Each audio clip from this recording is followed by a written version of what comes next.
Seja muito bem-vindo! Tá começando o podcast da Lucimelo. E por aqui, você sabe, o papo é pop! E hoje recebo, com muito entusiasmo, com muito carinho, Natália Gotainer. É isso? É isso aí.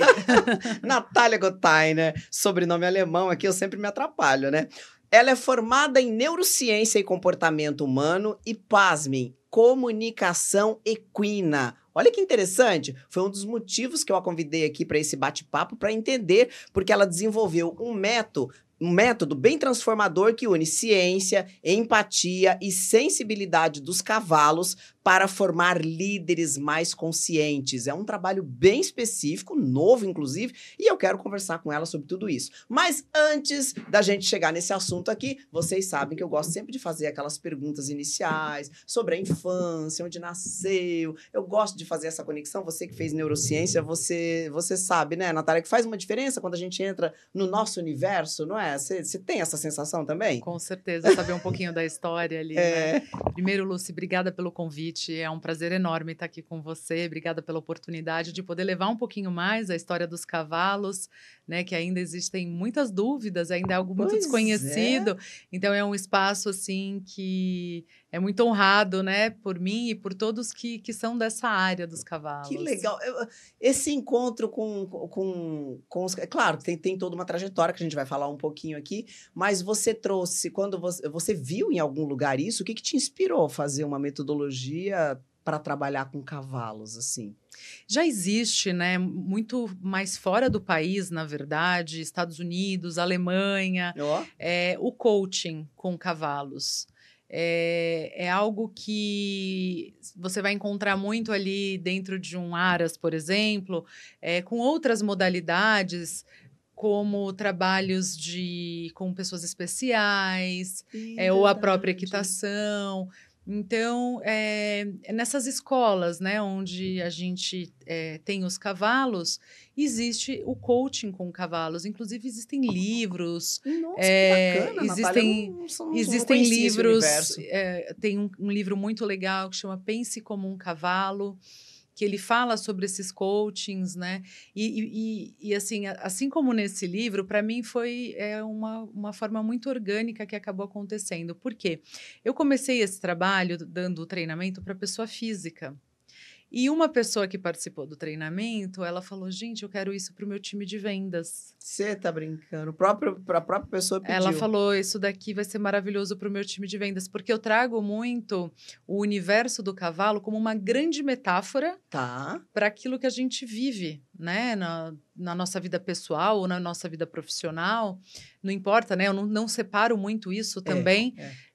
E aí, ele quis esse treinamento e foi aonde a gente iniciou.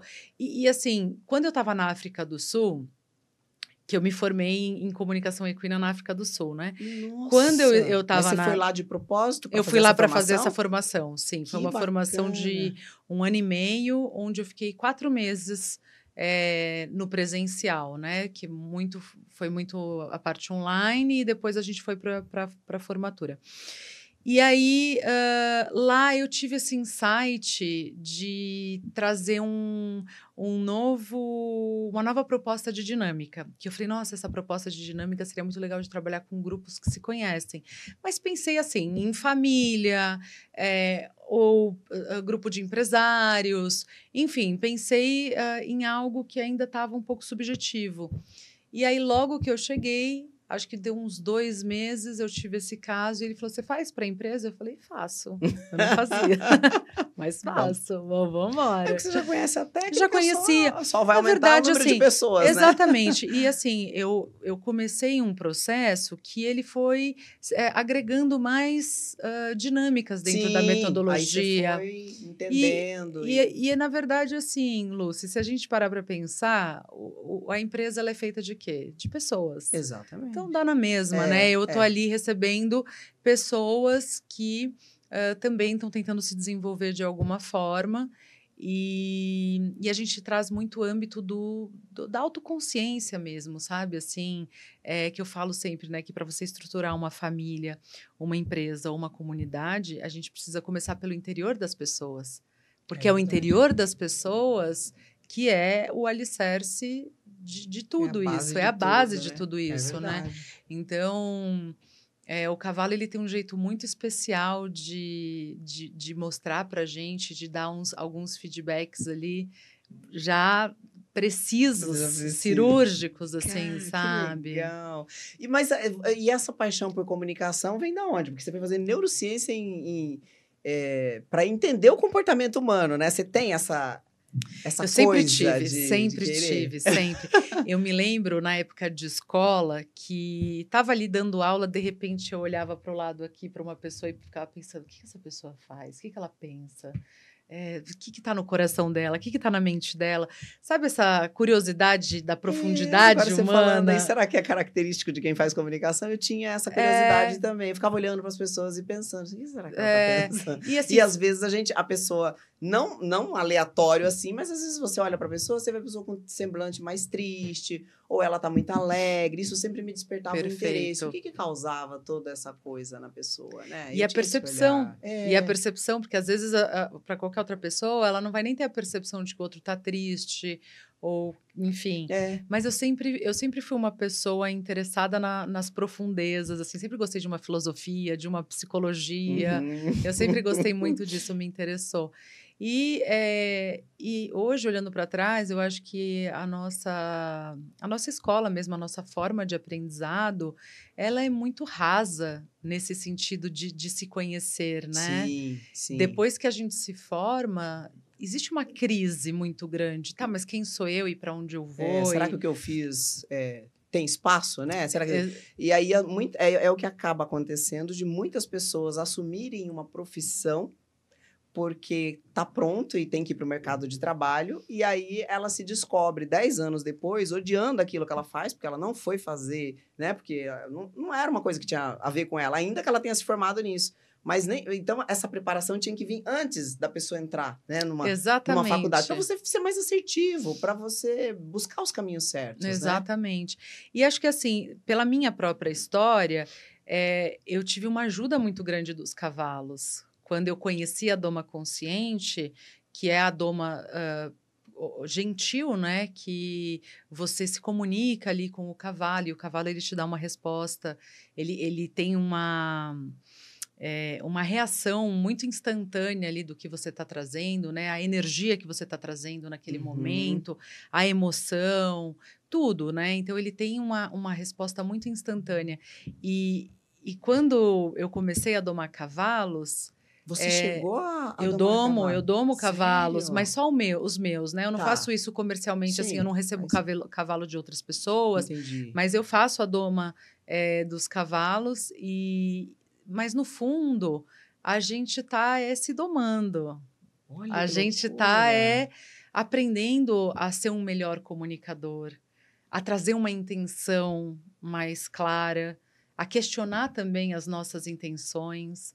Então, toda essa ajuda que eu tive a partir dessa atividade, percebendo o quanto aquilo estava modificando o interior ali, né? E me dando assim, me lapidando mesmo, sabe? Por dentro. Eu falei, eu preciso fazer algo disso. Mulher, mas e aí, como é que você chegou nos cavalos? De onde vem essa história dos cavalos? Você tinha contato quando criança com cavalo ou não? Não. A minha mãe conta que, quando eu era criança, eu pedi para ela um cavalo, mas assim, acho que toda criança, né? Sempre pede algum bichinho de estimação, mas cavalo. Eu pedi um cavalo. Mas é legal, você pensa, quero ter um cavalo para montar. E a gente vê muito em filme, não vê? Criança montando cavalo e tal. Eu me lembro da minha infância de ver, assim... E tinha um jogador de basquete famoso... Acho que é basquete, o Montanaro, eu não me lembro agora. Ele morava ali no meu condomínio e ele tinha um cavalo na casa dele. E acho que um dia então ele estava andando e eu pedi para subir, ele deixou. E ali eu pedi um cavalo para minha mãe. Mas eu não tenho memória. A memória que eu tenho é quando eu tinha 15 anos de idade, eu fui no Aras de uma amiga e a gente foi fazer um passeio com o cavalo. E todo mundo conseguiu. Todo mundo subiu, pegou na rédea, o cavalo foi. E eu fui a única que o cavalo empacou. Eu fiquei para trás ali, todo mundo seguindo bonitinho. E eu me lembro de me sentir diferente já ali, sabe? De falar, poxa, por que eu aqui, né? Por que ele não aceitou, né? E eu percebi que talvez não fosse o meu cavalo especificamente, mas fosse algo que eu... em mim mesmo, que eu não sabia explicar o que era. Hoje eu consigo entender ali. Você consegue entender Eu isso? consigo entender. Porque, na verdade, eu estava com medo. Sim. Eu estava com medo. O cavalo, quando ele percebe o seu medo, ele vai ter duas reações. Ou ele vai empacar, ou ele vai correr. Dependendo da personalidade dele. Sim, você falando né, nessa coisa de cavalo, porque eu até comentei aqui, né? A gente comentou aqui nos bastidores que eu sempre tive, assim, respeito pelo animal, mas de longe, nunca que... E aí, depois você falando aqui, eu me lembrei que uma vez só, o meu primo falou, vamos, que ele andava a cavalo muito, vamos andar. E aí ele me chamou e eu fui, mas o cavalo, ele não aceitou também que eu subi. Eu me lembro disso, me lembrei disso. Falei, parece que eu fui fazer a menção, você estava com muito medo, mas eu vou com você. E aí eu fui subir, a gente era criança, e eu fui subir, e aí ele fez assim, e fez aqueles uns barulhos lá, né, um vocalize ali. E aí eu falei assim, não, ele não quer que eu suba. Aí eu peguei e fiquei longe, assim, eu não subi. E nunca andei a cavalo. Eu nunca andei, não. Aí uns 4, 5 anos atrás eu subi, mais alguém acompanhando ali, guiando, né? Mas... então, aí eu fiquei com essa história do cavalo também. Provavelmente você não queria subir. Eu que tava com muito medo. Exato. E ele reflete aquilo, sabe? De certa forma. Ele tem tanta sensibilidade assim, muita menina? Sensibilidade. Porque, assim, os cavalos, eles são uma presa, né? E eles morrem de cólica. É um animal extremamente sensível na natureza. E o cavalo, ele não tem uma defesa frontal, como um chifre, por exemplo. Verdade. Então, para um combate ali com o predador, ele vai evitar, né? Então, o cavalo ele tem como a maior estratégia, mas também a última estratégia, a fuga. E o que acontece? A gente olhando, a gente pensa, nossa, é muito sensível, né? Mas ele tem uma das defesas mais interessantes e talvez mais poderosas da natureza, porque ele lê emoções. E por que ele lê emoções? As emoções, elas são o combustível do nosso comportamento. Então, quando você lê uma emoção, você está prevendo o acontecimento. Sim. Você se antecipa do acontecimento. Ele tem essa capacidade. Ele tem essa capacidade. E o que é muito interessante é que ele não tem medo do predador em si. Ou seja, ele não vai ver uma onça ou até mesmo um ser humano, né? Sim. Já que olhos na fronte, orelhas para trás, a gente tem garra, né? Somos predadores. Isso. Então, assim, ele não vai ter medo do predador, vai olhar e vai sair até correndo. Ele tem porte, tem força, né? Mas, na verdade, a força dele está na leitura, porque ele tem medo do comportamento predatório. Se, por exemplo, a onça está só de passagem ali para beber uma água, é capaz que eles vão beber água no mesmo rio. Porque ele não vai ter medo do predador e ele vai saber se a onça está ali para caçar. Nossa, então é muito sensível mesmo. É muito sensível. Ele vai saber se aquela pessoa está ali com uma intenção ruim, né, para cima dele, ou não, ou se a intenção é boa. Por isso que às vezes a gente assiste aqueles filmes que a menina viaja e vai para uma fazenda do tio, tenta subir no cavalo, e se encontra. Né? Esse filme acho que todo mundo já assistiu. Sessão da tarde, é o né? mesmo roteirinho, assim. Todos esses filmes de cavalo, se você vê, é alguém com um problema. Se aproximando, exatamente. Né? E aí acaba se acessando, no final das contas, essa pessoa acaba se acessando. E quando ela está ali no momento mais frágil, o cavalo, ele se conecta com a pessoa. E isso é uma coisa... Uma vulnerabilidade, porque o cavalo não gosta muito de ego. Ele não aceita muito ego. Que louco! Então, para lidar com ele, você tem que baixar seu ego. Você tem que falar, fica quietinho aí. Você tem que entrar... que é a grande questão da liderança, né? Total. Total. Como para você liderar, você tem que baixar o ego. Porque... Não, e assim, exatamente. Né? E dentro do rebanho, o líder, ele é o último a comer. Porque o cavalo, ele abaixa a cabeça, ficando numa posição vulnerável. Então, o líder, ele está de olho para ver se não tem nenhum perigo no ambiente. Então, o líder é o último a comer. Olha que interessante isso. Então, às vezes, essa coisa do ego que a gente tem num cargo de liderança... Sim. O cavalo ajuda a cair por terra. Nem faz porque sentido, né? Vamos parar e pensar. O líder, ele realmente ele é o que mais doa. É o que tá por cima ou é o que tem que estar... Ele tá ali... embaixo aqui, é o que eu falo. Abraçando tudo, né? É o que tá à frente. É o que tá ele tá sempre ali um pouquinho à frente, vendo os acontecimentos. E ele tá à frente por conta da experiência que ele traz consigo. Então, um líder, ele está à frente, mas ele sempre volta para juntar o seu rebanho. Sim. Acima, eu já não gosto de usar essa verticalidade, porque distancia, né? Não, mas eu digo assim, que é normal, eu acho que é normal não um líder bem treinado, né? Mas, em geral, líderes, né? Vamos falar de empresa. Você entra numa empresa, tem lá teu chefe. É o líder, né? O líder. Daquele espaço, daquele setor e tal. E é muito comum ele achar que tá por cima, né? Eu sou o líder. Muito, né? Sim. Então, a gente vê muito essa... no fim, é uma inversão de papel, né? Mas é o que ele pensa, né? E é o que a sociedade pensa e é como a gente vê. Ele é o líder, ele é o que manda, ele é o que tá por cima, né? Uhum. E aí você traz essa coisa desse outro olhar que realmente seria muito mais... Que não é fácil treinar um líder também, né? Normalmente, eles vêm muito com uma tendência já, de uma facilidade de se conectar, né, com as pessoas, porque você ter que gerenciar pessoas é a coisa mais difícil. Não é fácil também. Né? Então, é algo que eu acho que a gente já tem uma certa tendência de criar essa conexão humana, mas também ela é desenvolvida pela jornada que a gente faz. Eu sempre falo, né, que não é só o talento que vai te levar a uma boa liderança, mas é a jornada que você faz. São as escolhas que você vai fazendo no caminho e deixando a vida te lapidar, né? Hoje, por exemplo, eu olho para quem eu era como líder ali quando eu comecei a minha empresa... E o quanto eu fui transformada e lapidada pela própria história,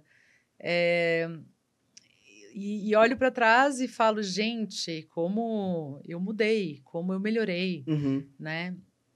Então, eu acho que um líder ele tem que sempre buscar essa inovação de si mesmo. Quem fica estagnado dentro de uma crença, dentro de um comportamento ali, que às vezes em certas situações até funciona, mas não vai funcionar em todas, ele acaba ficando para trás. A gente precisa se inovar internamente como seres humanos para que a nossa liderança ela possa evoluir. E Natália, olhando para pro momento atual, né? Você vê, antes a gente se demorava muito mais para poder fazer essa inovação, essa reciclagem. As pessoas demoravam muito mais, porque não era tudo tão acelerado. Mas quando entra internet, redes sociais, comunidades, uma mudança geral de comportamento para todo mundo, eu acho que a velocidade é muito mais rápida, né? Você tem que se adaptar muito mais rápido, não é? Porque... sei lá, você faz um curso esse ano, daqui 2 anos, você tá desatualizado, tá defasado, né? E você tem que fazer novos e tá no meio das pessoas para entender, totalmente, né? Totalmente. Tem um filme que eu costumo indicar, que é O Artista. Você já assistiu esse filme? Não. O Artista é um filme muito interessante porque ele mostra a mudança do cinema mudo para o cinema falado. Nossa, será que eu não assisti? É muito interessante. É um clássico. E ele, o protagonista, ele é o protagonista dessa época do cinema mudo. Todos os filmes querem ele na história. Você falando de cinema mudo agora, fiquei lembrando das cenas. É muito legal, né? Muito legal. E aí, quando entra o cinema falado, ele não aceita. Ele não aceita. Ele tem uma resistência muito grande. Então, mostra toda essa trajetória dele é numa decadência mesmo de si próprio por não aceitar as inovações. Inovações. Né?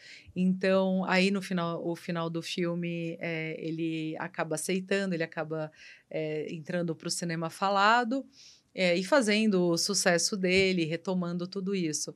Mas mostra muito essa questão do quanto a gente precisa ser flexível. A gente precisa trabalhar essa flexibilidade. Por isso que eu falo que é tão bom a gente se inovar e aprender a renovar tudo isso, para a gente não sofrer tanto. Porque eu fico, às vezes, estudando um pouquinho aí sobre o mercado tecnológico e o que está por vir, e é um pouco assustador a velocidade com que as coisas estão mudando, né? E eu fico me questionando como é que vai ser, como é que o ser humano vai lidar com todas essas mudanças. Tudo isso. E assim, pode parecer muito natural para uma pequena camada da população que estuda muito, que está mais consciente. Mas, de um modo geral, se você for conversar com as pessoas, assim, pessoas comuns que eu digo, né? Que a pessoa comum, fica em casa, aposentado, ou sei lá, ou já está trabalhando há muitos anos ali naquela empresa, estou me aposentando, já está encerrando as atividades, né? Aí você vai conversar, realmente tem um choque muito grande, né? De realidade mesmo, porque a realidade é essa daqui, né? E as pessoas não querem aceitar as mudanças, né? Sim, e entender que, pra você ver, você se formou em jornalismo também ou não? A minha primeira formação foi comunicação social, mas eu fiz a especialidade para publicidade. Você fez publicidade? Fiz publicidade. Gente, eu tô recheada, eu tô no entorno dos publicitários. Eu acho que já veio aqui mas vários empresários que são publicitários. Eu sempre falo para eles, eu adoro publicitário, que sabe contar história e tal. E olha aí, uma boa história nessas, né, da comunicação com equipe. É uma história bacana. Você precisa com saber certeza. Contar essa história, claro, né? sim. E então eu falo isso. E aí eu fiz jornalismo, comunicação também, mas aí eu escolhi jornalismo. E bom, eu não sei por que eu falei que eu falei isso aqui, mas enfim, é mais para falar assim que eu fiz o que em 2012? Acho que foi isso. E de lá para cá, meu Deus do céu, lá a gente fazia blog, né? Aí agora a gente já não... Imagina, blog, né? Era o começo do blog. A gente ia lá, fazia matérias e postava no blog. Então, que era uma inovação na faculdade, época, você aprendia né? a fazer o blog. Era o melhor case que você podia ter, a sair de lá com um blog. Eu fiz um blog da comunidade e tal. Isso aí eu ganhei até um prêmio no blog. E olha, já foi. Sim. Tudo bem, o blog tá aí, já, né? Tá estabilizado, sempre terá. Mas não como naquela época, né? Que a gente estava no começo e tal, né? E a gente vê como é rápido agora, né? Um dia é uma coisa, outro dia já é outra. Depois tem inteligência artificial. Depois tem... Agora a gente está aí vivendo a era da economia criativa. Daí tem redes sociais. Agora tem redes sociais que integram lives com vendas. Com né? É muita coisa, assim, no nosso universo de comunicação, né? Muda muito. E se muda pra gente que é profissional da área, imagina para as pessoas comuns que não vivem esse dia a dia aqui, né? Muito mais impactante. É um susto, né? É um susto. E é muito comum, porque como eu faço muita entrevista, quando eu pego, assim, algum profissional, assim, eu entrevisto muito médicos, porque a gente tem um podcast um conteúdo falando de plástica, que é um conteúdo que eu faço pro canal do YouTube, que é para uma empresa e justamente a gente entrevista muitos médicos. Eles ficam assim muito chateados, os mais velhos.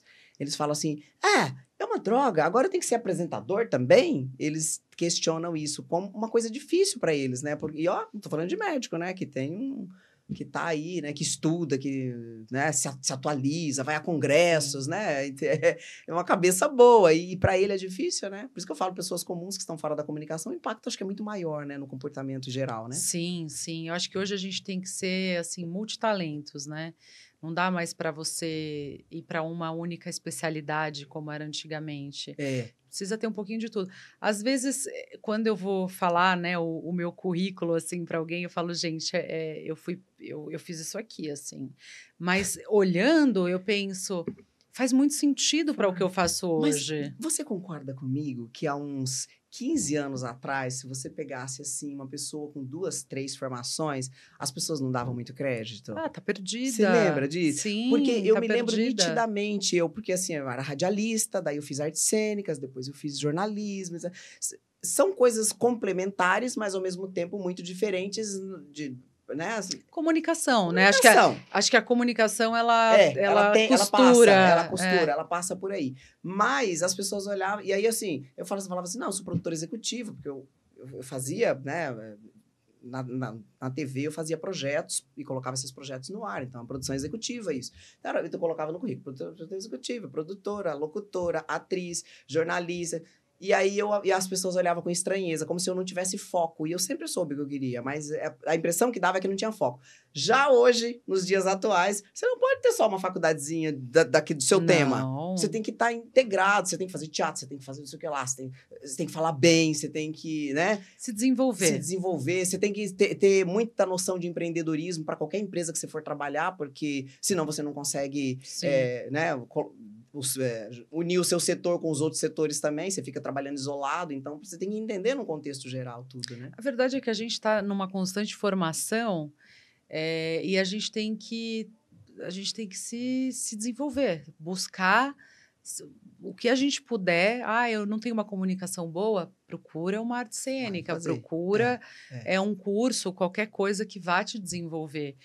Só fala uma língua, vai estudar outra, isso pode te ajudar, pode aparecer uma oportunidade num determinado momento, né? Claro. Então, eu acho que tudo que a gente puder agarrar é positivo, né? Sim. Só que também, por um outro lado, né, Lucy, a gente hoje vive uma era da descontentação crônica.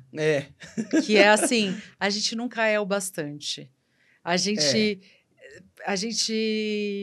quer sempre mais, a gente está sempre... Parece que na dívida ali, desse trator que vem atrás da gente, né? E a gente aqui... Você acha que a gente está um pouco ingrato? Tentando... Não, eu acho que é mais uma questão da cobrança mesmo que tem. Né? Geral também, Geral. Né? Inconsciente coletivo. Tem uma cobrança ali, né? Tem uma cobrança e tem uma questão do quanto a gente não se sente o bastante, muitas vezes, para exercer o cargo que a gente exerce ou para cumprir um novo papel na vida.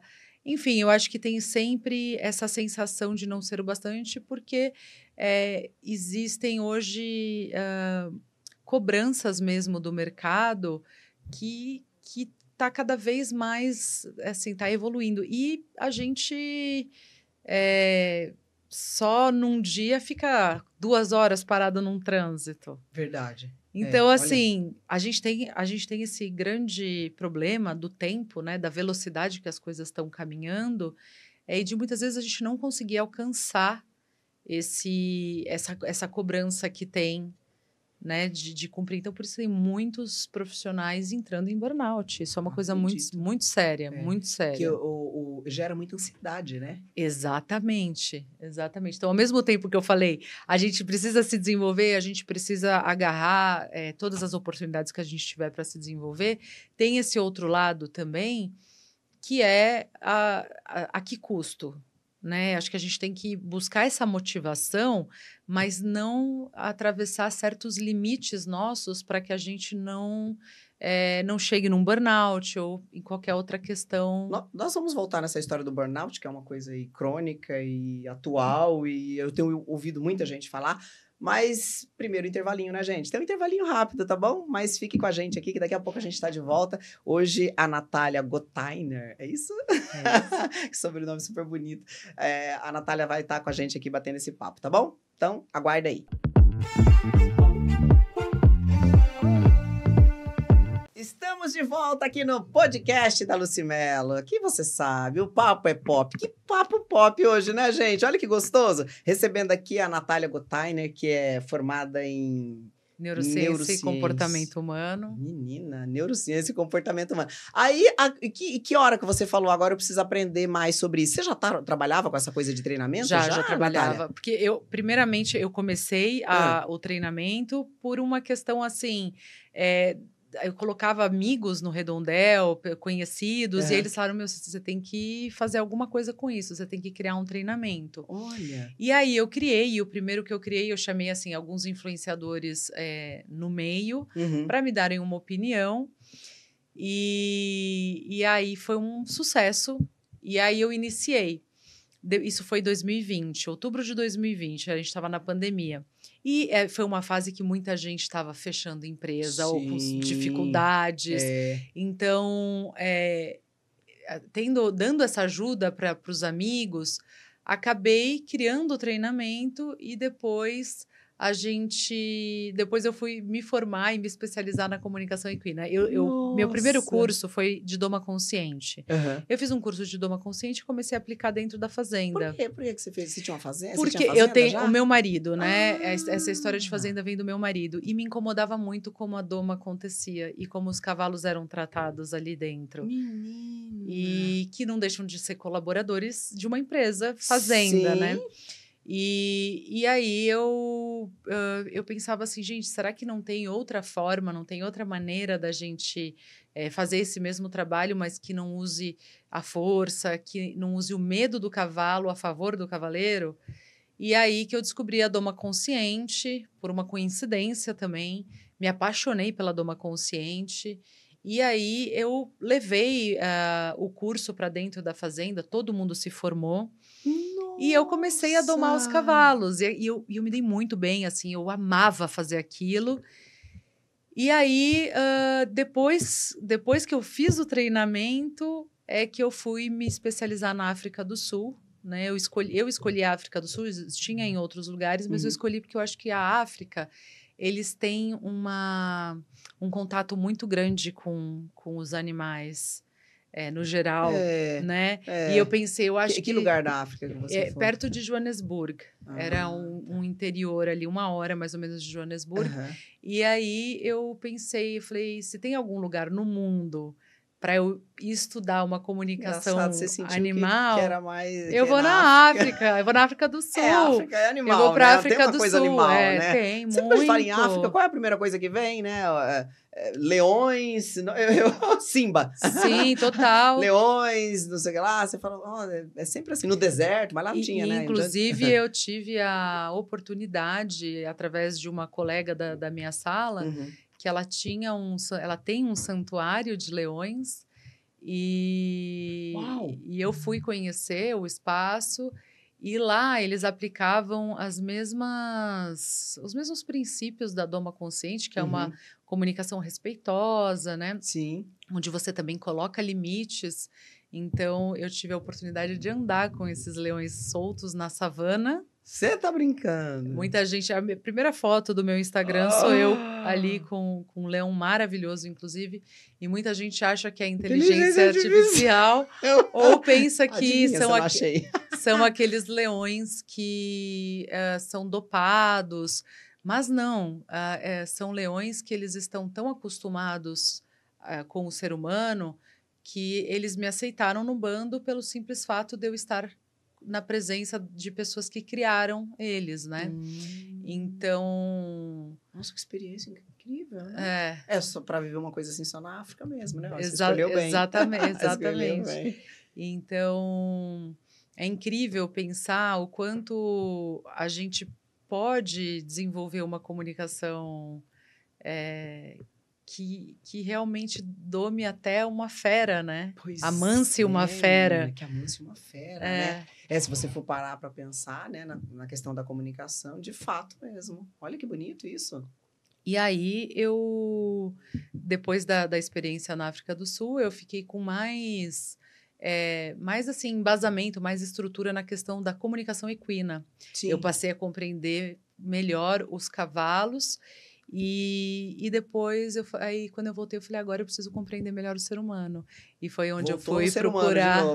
E foi o meu trabalho, na verdade, eu falo, com o ser humano através dos cavalos. Surgindo... E aí eu voltei e falei, eu preciso agora buscar alguma coisa. E aí eu encontrei a neurociência e o comportamento humano para poder entender mais a fundo assim, o porquê de certos padrões e algumas questões assim que eu percebia. E aí me deu também uma outra estrutura que eu falo que hoje eu tenho um alicerce mesmo, um tripé ali que eu consigo ajudar muita gente que chega até nós a partir, né, da ciência. Sim, sim. E também ali da minha percepção, porque eu acho que tem isso, tem o talento, mas teve também a jornada aí que eu que você fiz. construiu aí, Exatamente. que você fez, né? E aí, quando você faz como é que você chama? É um dia de treinamento que você faz com esses empresários? Depende. Tem, por exemplo, já fiz de 3 dias. Eles chegam, porque lá a gente tem hospedagem na fazenda também. Ah, fica na fazenda. Mas Olha a que hospedagem, bacana. ela é para as experiências, assim, a gente não é aberto ao público, né? Sim, sim. Já fomos, mas eles podem chegar normalmente, né? A gente indica muito para eles chegarem um dia antes. Aí fazem ali uma hamburgada, um churrasco, Puxa alguma coisa na vida. fazenda. E aí a gente toma aquele cafezão da manhã, que eu falo, café da manhã lá da fazenda Ai, é o... gente, como é bom, né? Café da manhã. Eu amo. Café da manhã na roça. E aí a gente faz um dia de treinamento, mas eu já tive grupos que fizeram 1 até 3 dias de treinamento, dependendo ali da necessidade. Entendi. E aí, o que você ensina nesses treinamentos? Porque o líder vai lá, tem a conexão ali com os cavalos em um dado momento ali. Qual que é a mensagem principal ali que você acha? A mensagem principal tanto porque eu tenho 2 formatos, né? Um é de liderança e o outro é de team building. O que é team building? Team building é construção de time. Ah, tá. Então, um é voltado mais para si, né? Para sua liderança. Tá. E o outro é voltado ali para a construção desse time. Então, entendi. são atividades mais, assim, em grupo mesmo. Eu coloco missões para eles cumprirem com os cavalos. Eu não explico muitas coisas do como fazer. Deixa ser instintivo. Eu tiro a fala deles muitas vezes, para eles realmente se olharem e tentarem se comunicar de uma forma diferente. E aí a gente ensina muito ali a mensagem do team building, é o quanto a gente precisa cooperar. As espécies que cooperam na natureza, elas têm uma maior probabilidade de sobreviver. E o ser humano, ele tem uma dificuldade muito grande de cooperar. Mesmo? Uma das demandas que eu mais recebo das empresas... que a gente tem lá um formuláriozinho que a gente às vezes vai preenchendo para entender o mercado. Tá vindo, né? Não, e entender depois o mercado, olhar e falar, olha que curioso, essa necessidade é a que mais tem aparecido. E uma das maiores questões que a gente recebe é de competição interna. Sim. Do RH falar assim para mim, ou o diretor falar assim, eles não entendem que eles fazem parte de um mesmo time e que eles têm que alcançar juntos. Que loucura isso! Porque, assim, vamos combinar que a maioria das empresas, se a gente não estivesse vendo tanta gente aí, de novo, voltando para o burnout, não estivesse vendo tanta gente com burnout, tanto problema, né, psicológico gerado dentro do trabalho e tal, que mostra que as nossas empresas até agora não estão indo para um caminho legal. Eu acho que ainda temos muito para aprender e muito para desenvolver. Né? E o que faz? Qual que é a saída para isso? É treinar mesmo? Você acha que... Com certeza, porque... mudar a visão? Eu fico pensando assim, que será que é a cabeça do líder, do cara que é o dono, que tem essa cabeça e que implanta essa cultura na empresa? Era isso que eu ia falar. Totalmente. Será que é assim, isso? Não necessariamente o líder, né? Mas faz parte da cultura ali. Uhum. A cultura ela é algo que vai sendo moldado a partir do comportamento das pessoas que já passaram ou que estão, né, ali. Uhum. E esses comportamentos eles vão construindo ali a cultura. E a cultura vai formando as outras pessoas que chegam. Porque quando chega uma pessoa, quem já tá ali fala, aqui é assim. E às vezes nem fala, né? O invisível. Né? A pessoa saca, né? Exatamente. São aquelas regras invisíveis que tem no ambiente. Aqueles limites que você não pode extrapolar. Exatamente. Né? Então, o que acontece? O nosso treinamento, ele tem sido muito procurado exatamente porque a gente quebra com esses paradigmas e esses padrões com atividades práticas e lúdicas. É muito difícil, né? Eu estava falando isso para você no off aqui, quanto é difícil a gente explicar o que é o nosso treinamento em palavras, porque é como se eu tentasse te explicar o sabor dessa água, né? É realmente uma experiência. Então, através dessa experiência, as pessoas elas são tão impactadas que algo lá dentro delas vira uma chave. E tudo que a gente propõe tem um fundo, tem uma metodologia por trás. Então, aí você vê interessante você ter feito artes cênicas também lá atrás também, sim, né? As dinâmicas de autoconhecimento. Não, né? e você sabe que uma coisa muito legal, que a gente antigamente passava a parte teórica aqui no ao vivo, assim, no dia do treinamento.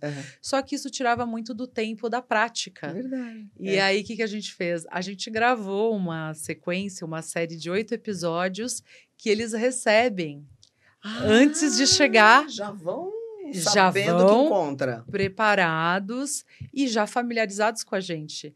Então, assim, isso você falou das artes cênicas, né?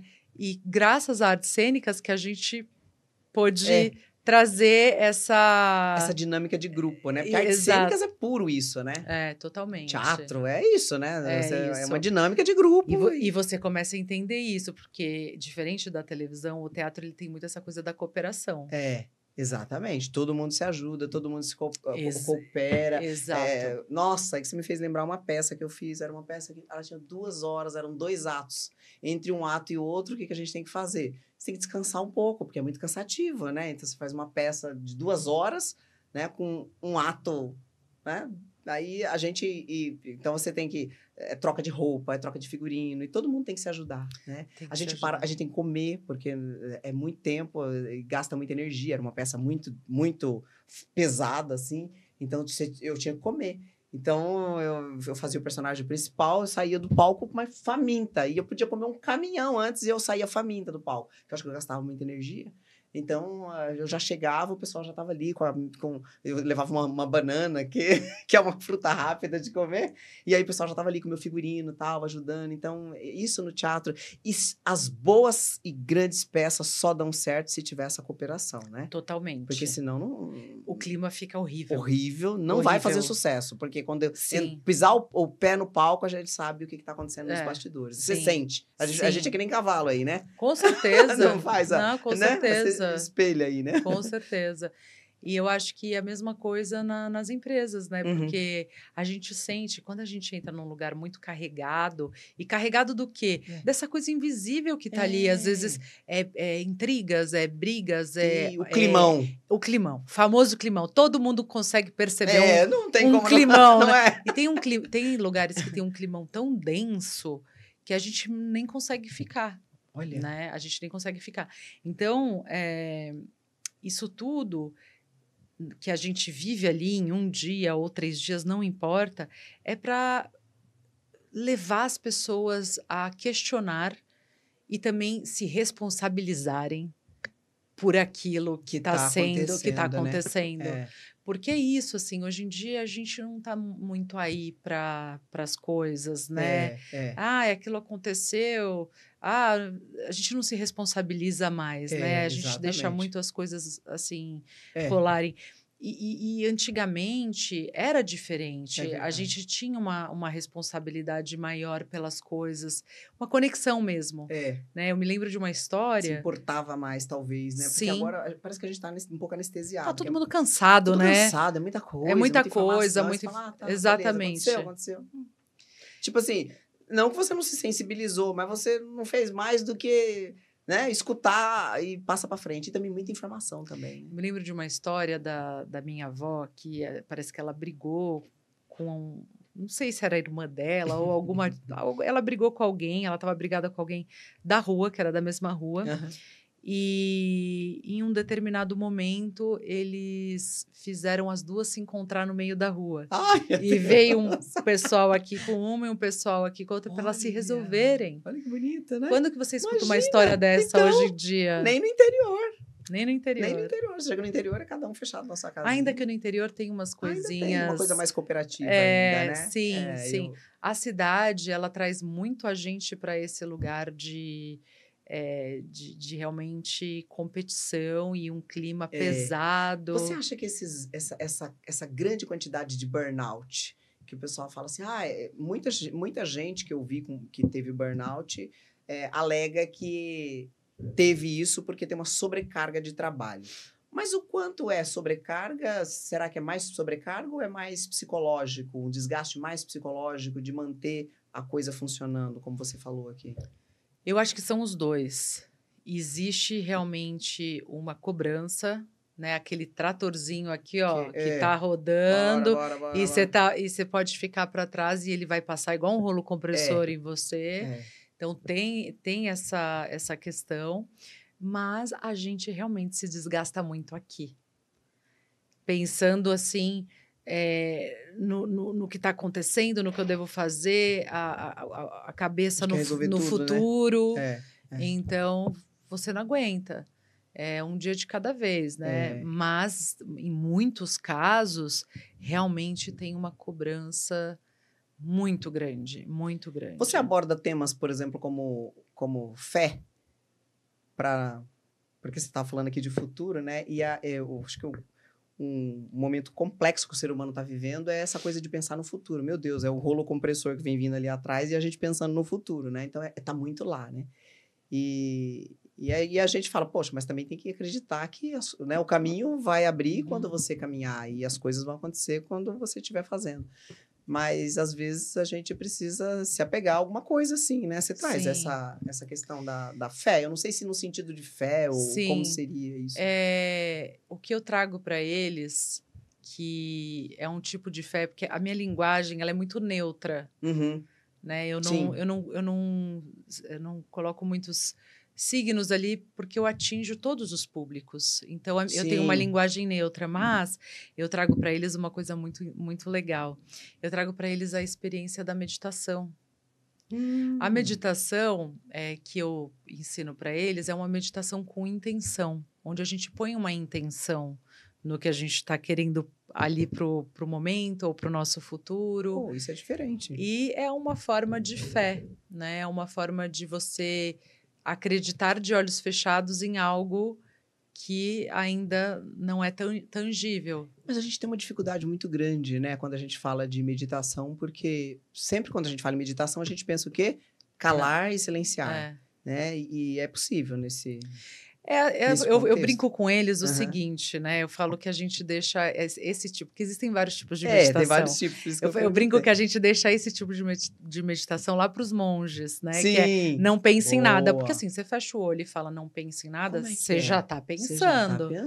Como é que faz, né? Então, a meditação que a gente ensina, ela é uma meditação muito mais do mindfulness, onde a gente aprende a focar a nossa mente. Porque eu brinco assim que todos nós sabemos meditar. A questão é que a gente normalmente medita para as coisas erradas. Então, assim, eu tô vindo para cá, aí eu já vejo que tá trânsito, aí minha mente já cria um monte de questões, tal. Eu tô meditando, eu tô canalizando o meu pensamento para um momento futuro, para algo que ainda não aconteceu.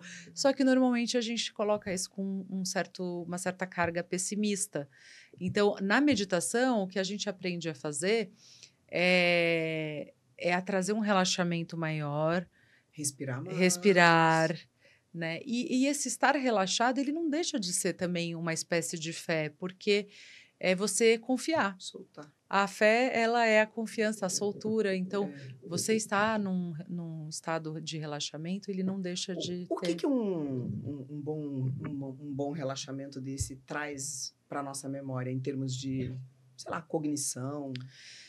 Você estudou bastante, né? Neurociência estuda muito isso, sim, né? Estuda muito. Inclusive, um dos maiores temas que foi abordado no curso, assim, todas as matérias que eu tive, em algum momento falava da meditação, seja no mindfulness, seja outros tipos de meditação, porque realmente existem vários, né?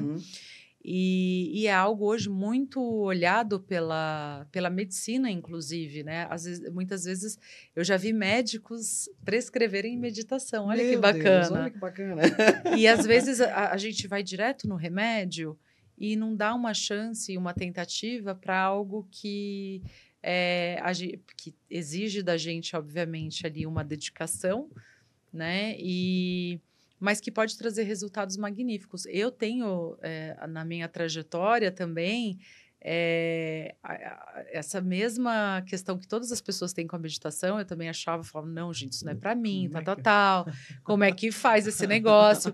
E aí eu fui aprendendo e assim, eu sou uma apaixonada, pelo menos 5 minutinhos ali eu sento, eu intenciono o meu dia, eu intenciono as coisas que vão acontecer. É bom pela manhã. E quando eu me percebo ali no dia a dia, já trazendo uma carga, sabe? De, nossa, isso vai... Sim. Eu já paro, já respiro. Levanta de manhã tropeçando, batendo o dedinho na porta. Exato. Rapaz, né?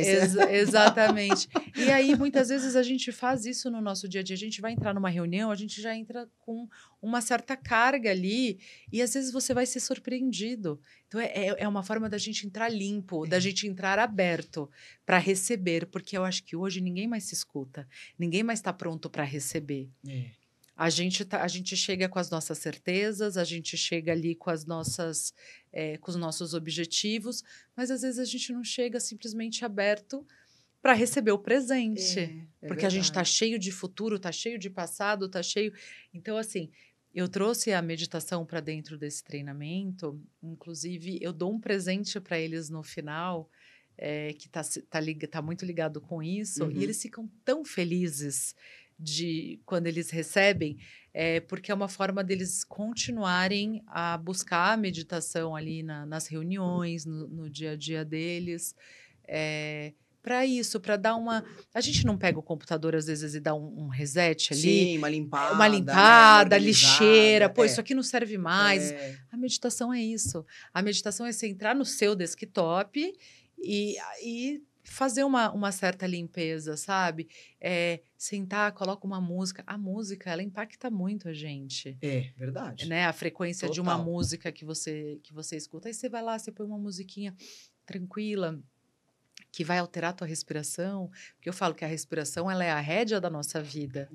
A respiração, ela é o primeiro sistema a ser alterado por uma emoção. Né? Ela é um alimento também. Ela é o primeiro sistema do nosso corpo que é alterado quando a gente é impactado por uma emoção.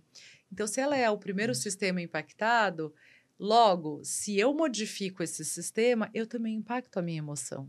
Então, eu tô nervosa, eu tô estressada, eu tô... Calma, para, respira. Conta até 10. A gente não escuta isso? A avó já falava, conta até 10. Gente, isso é uma meditação. Isso é uma meditação. Então, assim, às vezes a pessoa ela vai entrar, é muito legal isso, assim, às vezes a pessoa ela vai entrar ali para uma missão, uma atividade com o cavalo, ela olha para mim e ela fala, eu não vou conseguir fazer isso, eu não vou conseguir fazer isso, por favor, não sei o quê, papapá. E eu fico só olhando ali, eu sorrio para a pessoa, dali a pouco ela entra e quando ela descobre que ela consegue e que ela tem aquela força, porque eu também, às vezes, eu ponho um ponto na pessoa e eu vou guiando ela via rádio e tudo o que eu faço é fazer a pessoa respirar. Respirar, canalizar a intenção dela ali com aquele cavalo. Para obter o resultado. Exatamente. E aí, quando ela vê que dá resultado, o simples fato dela respirar, o simples fato dela ela canalizar o pensamento dela, pronto, ela já entendeu que ela tem uma força. Sim. E que ela pode conduzir essa força. Olha que legal. E não ser conduzida por forças externas de estímulos que a gente tem o tempo todo, né? Sim. Na sua visão, Natália, qual você acha que é o erro mais comum que os líderes eles cometem hoje? Não dar feedback. Não dar feedback. É verdade. É geral, então? É geral. Tem uma pesquisa feita pela Culture Map, que ela mapeia as culturas, né? Os comportamentos pelas culturas. E o Brasil, ele está entre os 3 primeiros países que mais tem dificuldade de dar feedback e onde o feedback ele é dado de forma indireta.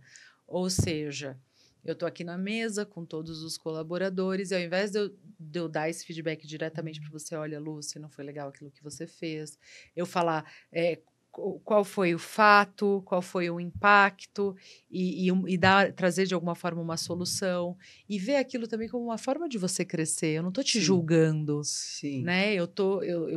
Isso é uma coisa que falta nos líderes, é de realmente falar assim, eu vou dar um feedback para essa pessoa como um presente, para ela evoluir na vida dela. E aí, sabe? eu acho que isso está muito relacionado à dificuldade que nós temos com comunicação também, né? Porque isso é comunicação pura, né? E conflito. A gente tem muito medo de conflito. A gente não gosta, a gente não quer esse lado ruim da moeda, sabe? É verdade. Só que o que a gente precisa, a voltinha que a gente precisa dar na mente da gente, eu pego muito isso no treinamento, porque eles dão feedback lá. Sim. Eles têm que dar feedback um para os outros. E é uma parte muito interessante, porque você vê como a gente não está pronto para dar feedback. Eu simplesmente falo, gente, você vai dizer o fato, o impacto e trazer uma solução. Que legal. Se você vê a volta que é dada, e é sempre assim, mas não é pessoal, hein? Mas não sei o que, não sei o quê. Que preguiça, né? E aí, assim, mas é a cultura. É cultural. É a cultural. E aí eu vou trabalhando isso e eu falo para eles, gente, isso aqui é um presente, porque a gente não se enxerga. A gente tem uma dificuldade grande de se enxergar. Então, muitas vezes, isso ajuda a gente a ter uma noção maior. Por exemplo, não tem coisas que teu marido fala, ou teu filho fala sobre você, que você fala, eu fiz isso? Que ótimo. E eles têm razão, de certa forma. Eles querem teu bem. Né? Exatamente. Por que a gente não faz isso com pessoas que a gente está desenvolvendo? Verdade. Nossa, Natália, olha, tem muita coisa que eu queria perguntar ainda, porque é um assunto que não dá pra gente, né, esgotar em 1 hora, com certeza. Mas a gente está encerrando aqui. Senão a produção me deixa... O feedback da produção não vai ser muito bom. Não vai ser positivo. Não vai ser positivo se eu não encerrar no horário certo. Quero te agradecer. Dê suas redes sociais para o pessoal entrar em contato e continuar essa conversa num outro momento, né? Acho que os líderes que estão nos assistindo aqui se conectam com você e continuam a conversa lá para entender melhor. Bom, o meu Instagram é @nathhorse. O meu Nath é com H e tem o H do Horse, então são 2 Hs aí. E o meu LinkedIn é Natália Gotainer, que daí vai ser o nome que está aqui no YouTube, né? Sim. E é isso, eu tenho basicamente o Instagram, que é o que eu mais uso, na verdade. Sim. E o LinkedIn eu posto muito conteúdo também. Ah, que legal. Bacana. Vou te seguir lá no LinkedIn também. Legal. Eu falo bastante sobre as questões mais corporativas mesmo. Sim, que é bom. Nossa, eu adoro, eu gosto. Então tá bom, quero te agradecer por esse bate-papo super gostoso, nossa, uma delícia de conversa, né? Sim, adorei também. Nossa, muita coisa nova que eu não conhecia e eu sempre falo pro pessoal, eu falo que agora eu vou começar a fazer, depois da gravação, eu vou começar a fazer uma reflexão e colocar lá no Instagram, porque é tanta coisa que a gente aprende em cada conversa, né? Que é uma delícia. Obrigada, viu? Obrigada a você. Ter tirado seu tempo, feito uma viagem até aqui. Prazer. Mas foi muito bom, muito gostoso mesmo. Gente, e vocês, se quiserem assistir de novo esse bate-papo para pegar os conceitos aí, vai estar lá no meu canal do YouTube, então você já sabe, né? Tem o QR Code aqui para você chegar nas minhas redes sociais. Um super beijo e até o nosso próximo encontro.